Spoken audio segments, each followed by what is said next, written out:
என்ன கேக்குறாங்கன்னா, அதாவது உலகத்துல இறைவன் சில பேரை படைக்கும் போது குறைபாடுகளோடு படைக்கிறாரு.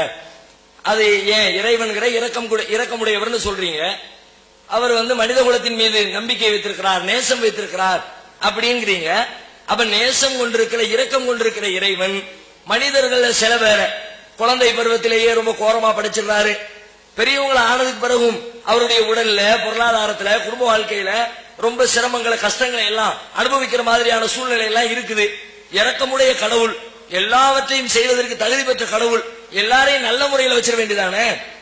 நல்ல உடல் ஆரோக்கியத்திலையும் எல்லாரையும் நல்லா வச்சிடலாம், பொருளாதாரத்திலையும் எல்லாரையும் நல்ல உயர்வாக மாத்தி விட்டுறலாம், அறிவுலையும் எல்லாத்திலையும் எல்லாரையும் ஒரே சமமா ஈக்குவலா உயர்வுபடுத்திடலாம். ஏன் இப்படி சில பேரை தாழ்த்தி இருக்கிறார் என்று அவங்க கேட்கிறாங்க. இவ்வாறு இறைவன் தாழ்த்தியது ஏதோ அறிவற்ற தன்மையின் வெளிப்பாடு அல்ல. இது மாதிரி இறைவன் சில பேரை தாழ்த்தி இருப்பது, சில பேரை உயர்த்தி இருப்பது, சில பேர் நல்ல ஆரோக்கியத்தோடு படைத்திருப்பது, சில பேரை நோஞ்சான்களாக உருவாக்கி இருப்பது, சிலரை ஏழையாக வைத்திருப்பது, சிலரை பணக்காரர்களாக மாற்றி இருப்பது, இவை அனைத்துமே ஒரு தீர்க்கமான அறிவின் வெளிப்பாடு. இந்த உலகம் இயங்க வேண்டும் என்றால் இந்த மாதிரி ஏற்றத்தாழ்வுகள் இருந்தால்தான், இந்த மாதிரி ஏற்றத்தாழ்வு, நான் ஆரம்பத்தில் சொன்ன மனித ஏற்றத்தாழ்வு இல்ல, பொருளாதார, அறிவு, உடல் ஆரோக்கியம் இருக்கிற இந்த மாதிரியான ஏற்றத்தாழ்வுகள் இருந்தால்தான் உலகத்துல மனிதர்கள் வாழ இயலும். இந்த ஏற்றத்தாழ்வு மட்டும் இல்லைன்னு வச்சுக்குவோம், ஒரு வாரத்துல ஒட்டுமொத்த மனித குலமும் காலி. ஒரே ஒரு வாரம் டயம் எல்லாத்தையும் ஈக்குவல் ஆக்கி விட்டார் கடவுள். ஒருவே உலகத்தில் இருக்க இயலார். ஏன்னு கேட்டா, மனிதர்களை பத்தி சொல்லும் போதே நம்ம சொல்லுவோம் சோசியல் அனிமல், ஒரு சமூக விலங்கு. சமூக விலங்குனா என்ன அர்த்தம்? ஒருத்தன் இன்னொருத்தரை சார்ந்து இருக்கிறான், அடுத்தவனுடைய உதவி இல்லாம இவன் மாத்திரம் தனியா வாழ முடியாது. இப்ப நான் எனக்கு ஆடை தேவை, எனக்கு உணவு தேவை, எனக்கு வீடு தேவை, எனக்கு புத்தகம் தேவை, எனக்கு பயன்படுத்தக்கூடிய தளவாட சாமான்கள் தேவை. இவை அனைத்தையும் நான் ஒருவனே தயாரித்துக் கொள்ள முடியுமா?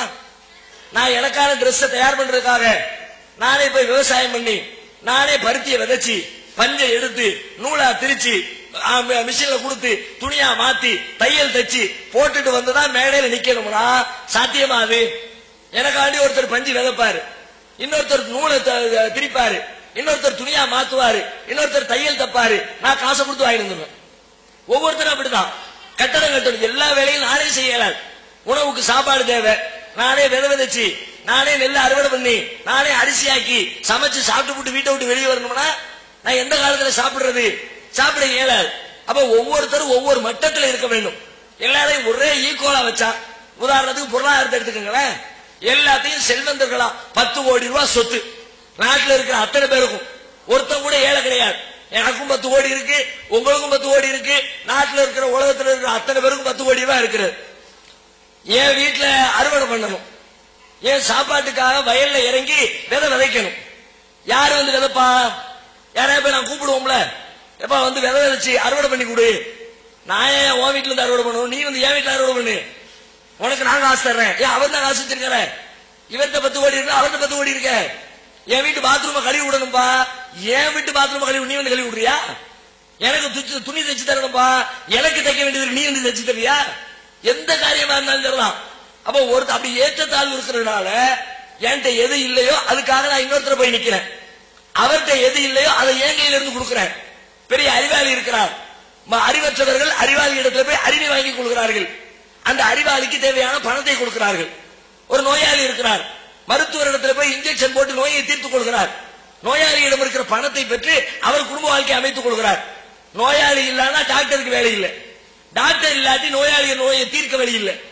பெரிய செல்வந்தர் இல்லாட்டி அவரிடத்துல கூலி வேலை பார்க்கறதுக்கு ஏழைகள் இல்லை. ஏழைகள் இல்லைன்னு சொன்னா பெரிய செல்வந்தருடைய குடும்ப வாழ்க்கையை நடத்த இயலாது.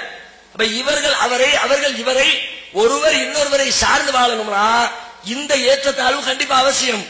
ஒருத்தர் அறிவாளியா இருக்கணும், சில பேர் அறிவற்றவராக இருக்கணும். ஒருத்தர் பலசாலியா இருக்கணும், சில பேர் பலமில்லாதவர்களா இருக்கணும். ஒருத்தர் பணம் உள்ளவராக இருக்கணும், சில பேர் பணமில்லாதவர்களா இருக்கணும். அப்படி இருந்தா தான் ஒருத்தர் இன்னொருத்தரத்துல போய் கலந்து தன்னுடைய தேவைகளை நிறைவேற்றிக் கொள்ள முடியும். அதுக்காக தான் இப்படிப்பட்ட ஏற்பாடுகள் எல்லாம். ஒரு குழந்தை இப்படி இருக்குதா, இன்னொரு குழந்தைக்கு ட்ரை பண்ணுவார். அதுக்கான பிரச்சனை என்ன, அதை சிந்திக்கிறதுக்கு ஒரு ஆள் மெனக்கெடுவார். அந்த பிரச்சனையை தீர்ப்பதற்காக ஒருத்தர் உழைப்பார். பிரச்சனையை தீர்த்தக்கூடிய கண்டுபிடிப்பை உலகத்திற்கு தருவார். அதனால் கிடைக்கக்கூடிய பொருளாதாரத்தை வைத்துக் கொண்டு அவருடைய வாழ்க்கையை செம்மைப்படுத்துவார். இந்த ஏற்றத்தாழ்வுகள் இருப்பதனால்தான் உலகம் சீராக இயங்கிக் கொண்டிருக்கிறது. எந்த விதமான ஏற்றத்தாழ்வு குறைபாடு இல்லாமல் அனைத்து மனிதர்களையும் ஒரே சீராக ஒரே இயக்கத்திலே ஒரே நிலத்திலே கொண்டு வந்து கடவுள் நிறுத்துவார் என்று சொன்னால் அது இந்த மனித குலத்திற்கு செய்கிற கேடு. மனித குலம் தலைக்க வேண்டும் என்றால் ஏற்றத்தாழ்வு அவசியம் என்ற அடிப்படையிலே தான் குழந்தைகள் பிறக்கிற பொழுது கூட சிலரை நல்ல ஆரோக்கியத்தோடும் சிலரை ஆரோக்கிய குறைவோடும் கடவுள் படைத்துக் கொண்டிருக்கிறார் என்பது அந்த படைப்பின் ரகசியங்களை சிந்தித்து பார்த்தாலே